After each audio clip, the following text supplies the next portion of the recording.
नमस्कार दोस्तों, अनुभूति चैनल में आपका एक बार फिर स्वागत है। हमारी जो कांस्टेबल महिला एवं बाल अपराध के टॉपिक के बारे में सीरीज चल रही है, उसमें आज हम आपके लिए अगला वीडियो लेकर आए हैं। आज हम अध्ययन करेंगे बाल अपराध संरक्षण अधिनियम 2012। क्या अध्ययन करेंगे? बाल अपराध संरक्षण अधिनियम 2012, जिसे शॉर्ट में पोक्सो एक्ट 2012 कहते हैं। पोक्सो मतलब protection of child from sexual offence 2012। POCSO की फुल फॉर्म है protection of child from sexual offence 2012। दिन प्रतिदिन क्यों लाया गया ये एक्ट किस लिए लाया गया, इसके बारे में जानकारी लेते हैं कि दिन प्रतिदिन समाज में बच्चों के साथ यौन अपराध घटित होने के समाचार छपते रहते हैं, जो अपने समाज को शर्मसार करते हैं और सभ्य समाज की परिभाषा पर प्रश्न चिन्ह लगाते हैं। इस तरह के मामलों की बढ़ती संख्या के कारण सरकार ने 2012 में एक विशेष अधिनियम बनाया, जो पोक्सो अधिनियम 2012 के नाम से जाना जाता है। 2012 के नाम से जाना जाता है। बच्चों के प्रति होने वाले यौन अपराध पर रोक लगाने के लिए अधिनियम बनाया गया। इसमें दोषी व्यक्ति को आजीवन कारावास तक सजा हो सकती है।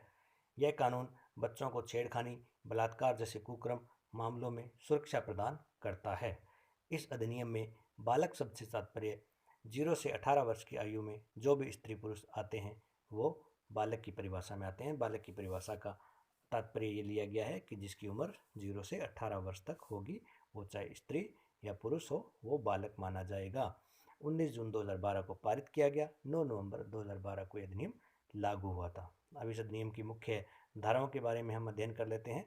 मुख्य धाराओं में धारा 1, जिस प्रकार हर अधिनियम की धारा 1 बताती है, उसका संक्षिप्त नाम है, उसका विस्तार कहाँ तक होगा, इसका प्रारंभ कहाँ से कब से होगा, इसके बारे में धारा 1 बताती है। धारा 2 में परिभाषाएं दी गई है कि जैसे बालक कौन होगा, यौन उत्पीड़न क्या होगा, अपराध क्या है, इसके बारे में छोटी छोटी परिभाषाएं दी जाती है। धारा 2 में दी गई है।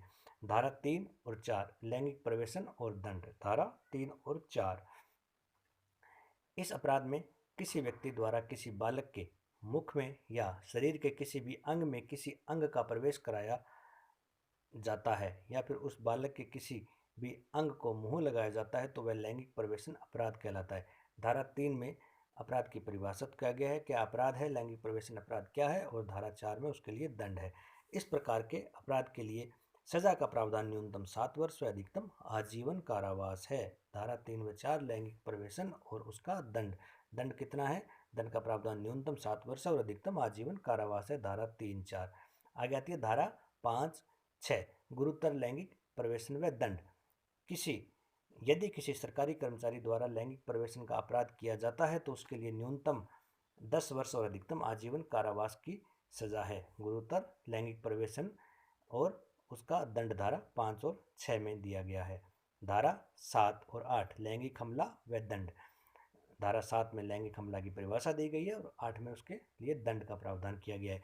यदि किसी व्यक्ति द्वारा किसी भी प्रकार का शारीरिक उत्पीड़न के उद्देश्य से किसी बालक के साथ दुष्कर्म का प्रयास करना या स्वयं के शरीर के किसी भी अंग को उस बालक से संपर्क बनाना या उस बालक के किसी भी अंग को स्पर्श करना या किसी अन्य व्यक्ति द्वारा उस बालक के अंग को छूने का प्रयास करवाना या उस बालक पर आपराधिक बल प्रयोग करके किसी अन्य व्यक्ति का शारीरिक अंग स्पर्श करवाना, यदि इस प्रकार का अपराध किया जाता है, तो उसकी सज़ा न्यूनतम 3 वर्ष और अधिकतम 5 वर्ष दी गई है। ये क्या चीज़ है? ये है लैंगिक हमला व दंड। धारा 7 व 8 दिया गया है। अब धारा 9 व 10। धारा 9 व 10 कहती है गुरुतर लैंगिक हमला व दंड। लैंगिक हमला यदि किसी सरकारी विभाग के जिम्मेदार व्यक्ति द्वारा किया जाता है या किसी चिकित्सक विभाग में किसी कर्मचारी द्वारा किया जाता है, इसे गुरुतर लैंगिक हमला कहा जाएगा। इस प्रकार के अपराध के लिए न्यूनतम 5 वर्ष एवं अधिकतम 7 वर्ष की सजा का प्रावधान है। अब अगली धारा के बारे में पढ़ेंगे। धारा 11 और 12 लैंगिक उत्पीड़न और उस अपराध के लिए दंड 3 वर्ष कारावास एवं जुर्माना है। धारा 11 लैंगिक उत्पीड़न और उस अपराध के लिए दंड कितना है? दंड है 3 वर्ष कारावास और जुर्माना। धारा 14 जो कोई अश्लील प्रयोजन के लिए बालक का उपयोग करेगा तो सजा 5 वर्ष और जुर्माना। अश्लील प्रयोजन के लिए बालक का उपयोग करेगा तो सजा 5 वर्ष व जुर्माना। धारा 23 मीडिया के लिए प्रक्रिया। बालक की पहचान, फोटो, परिवार का ब्यौरा आदि मीडिया प्रकट ना करे। तो मीडिया के लिए प्रक्रिया है कि ये सामान्य जन में इस बात को प्रकट ना करे, उसकी पहचान, उसकी फोटो, परिवार का ब्यौरा आदि प्रकट ना करे। धारा 23 पोक्सो एक्ट की धारा 23 मीडिया के लिए प्रक्रिया बताई गई है। धारा 37 विचारण बंद कमरे में संचालन।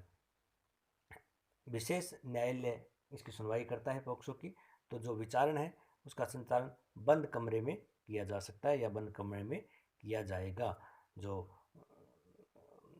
सक्षम न्यायालय है उसके द्वारा इसका विचारण बंद कमरे में किया जाएगा और उनके घर वालों की उपस्थिति भी रखी जा सकती है। तो इस प्रकार से ये पॉक्सो एक्ट की मुख्य धाराएं थी और इसमें जो दंड का प्रावधान किया गया था उसके बारे में हमने देखा। तो एक बार वापस बड़ी बड़ी चीज़ें देख लेते हैं। इसके अंदर क्या है कि बाल अपराध संरक्षण अधिनियम 2012, पॉक्सो एक्ट बोलते हैं इसको शॉर्ट में, protection of child from sexual offence 2012, protection of child from sexual offence 2012 POCSO act हो गया। लाया किस लिए गया? समाज में बालकों के प्रति यौन अपराध बढ़ रहे हैं, उसके लिए 2012 में लाया गया इसको। तो इसमें बालक किसको माना गया है? 0 से 18 वर्ष जिसकी आयु है, स्त्री पुरुष वो बालक के श्रेणी में आएंगे। 19 जून 2012 को पारित हुआ था, 9 नवंबर 2012 को इसको लागू किया गया था। धारा 1 में संक्षिप्त नाम, विस्तार और प्रारंभ है। धारा 2 परिभाषाएं बताती है। धारा 3 व 4, धारा 3 में लैंगिक प्रवेशन के बारे में बताया गया है और धारा 4 में उसका दंड बताया गया है। धारा 5 गुरुतर लैंगिक प्रवेशन के बारे में बताया गया और धारा 6 में उसके लिए दंड बताया गया है। धारा 7 व 8, धारा 7 में लैंगिक हमला और धारा 8 में उसके लिए दंड बताया गया है। धारा 9 गुरुतर लैंगिक हमला और धारा 10 में उसके लिए दंड बताया गया है।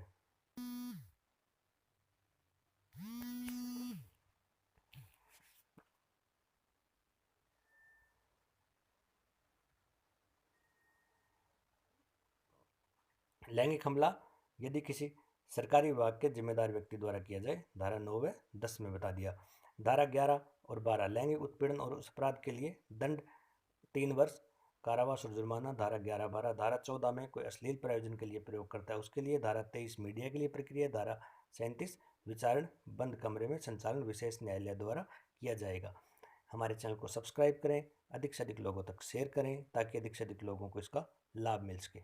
जय हिंद, जय भारत दोस्तों।